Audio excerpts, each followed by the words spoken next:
hadithi është i sakt, edhe pse një dietar i madh siç është Ibn Hazmi dhe i cili ka jetuar para disa viteve në Andalus, para disa qindra viteve në Andalus, i ka bërë këto hadithe daif. Mirë po, krejt dietarët e hadithit, shumica e dietarëve të hadithit kanë thënë se Ibn Hazmi në këtë aspekt është gabim.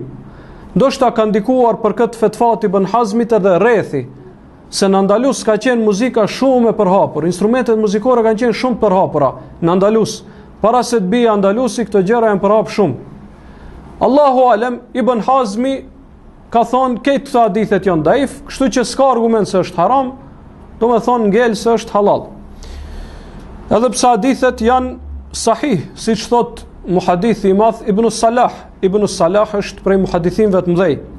Po ashtu Ibn Kaimi, Hafidh Ibn Kaim. Ibn Kaimi shumë pak ndoshta prej vëllezërve e din se Ibn Kaimi ka qenë hafidh në hadith. Në hadith ka qenë e ka arrit gradën më të lartë në shkencën e hadithit. Hadithi është i saktë padyshim. Këtu ky dietari përmend edhe 6 pika pse ka gabuar Ibn Hazmi në aspektin e shkencës të hadithit. Se Ibn Hazmi ka thonë Buhariu nuk është takuar me Hisham ibn Ammar. Hisham ibn Ammar është ai prej cilit Buhariu e transmeton hadithin. Ibn Hazmi e ka thonë këtë, dietarët thonë nuk është e saktë. Është takuar, pra është transmetuar se është takuar me atë. Po ashtu thonë, nuk është vetëm ky transmetues që transmeton këtë hadith. E transmetojnë edhe transmetues tjerë. Edhe nëse themi se nuk është takuar me këto, s'është problem, ka transmetues tjerë që e transmetojnë.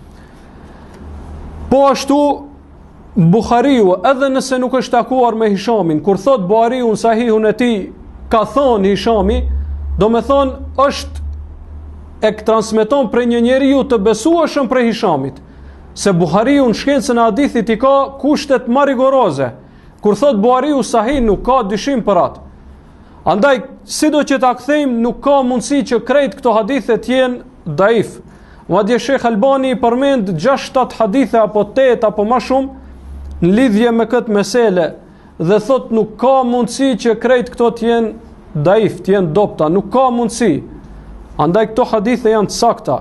Transmetuesit janë të shumt nga rrugë transmetimeve të ndryshme, ndoshta kjo për shumicën e vëllezërve nuk është shumë e kapshme dhe me rëndësi, mirë po sidoqoftë, ai që jep fetva se instrumentet muzikore dhe muzika është halal, madje disa edhe ilahi e këndojnë me muzik, ai është gabimtar, ai e ka gabim, kushdo qoftë dhe kudo qoftë ai. Sepse para fjalës së pejgamberit alayhis salam nuk i jepet përparësi asnjë fjale të askujt. Asnjë fjale të askujt. Dhe ai që është sprovuar me muzikë, e ka këtë profesion derisa ta lej. Dhe ai tjetri që është sprovuar me dëgjimin e saj, shumë ma lehtë e kanë thonë është haram, mirë po ne po e dëgjojmë dhe jemi gabimtar, se sa thonë halal është. Mos mendojnë se do të shpëtojnë me bërjen halal të kësaj gjëje, sepse do të japin përgjegjësi për Allahut pse kanë thonë se është halal.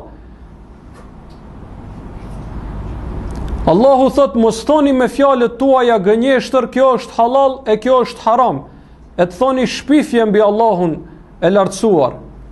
Andaj një ashtu si që është përgjegjësi ta bësh haram halalin, po ashtu është përgjegjësi ta bësh haramin halal. Kjo është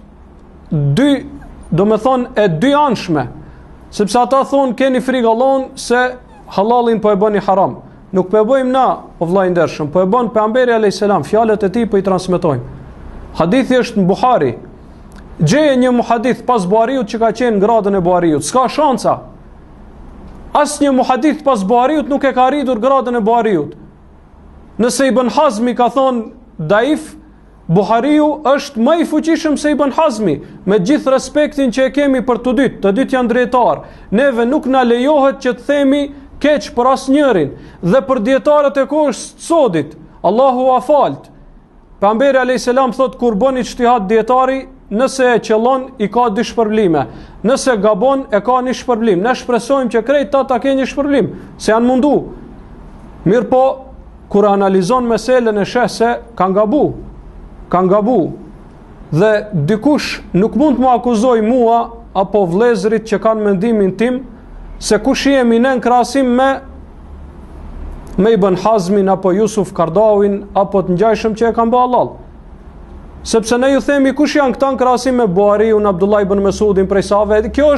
Këto janë fjalë që nuk i takojnë një muslimanit i thoj, pra kush je ti në krahasim me këto se fjalë të ngjashme. As ne nuk kemi drejt të shajmë këta dietar, themi Allahu u afalt pra për këtë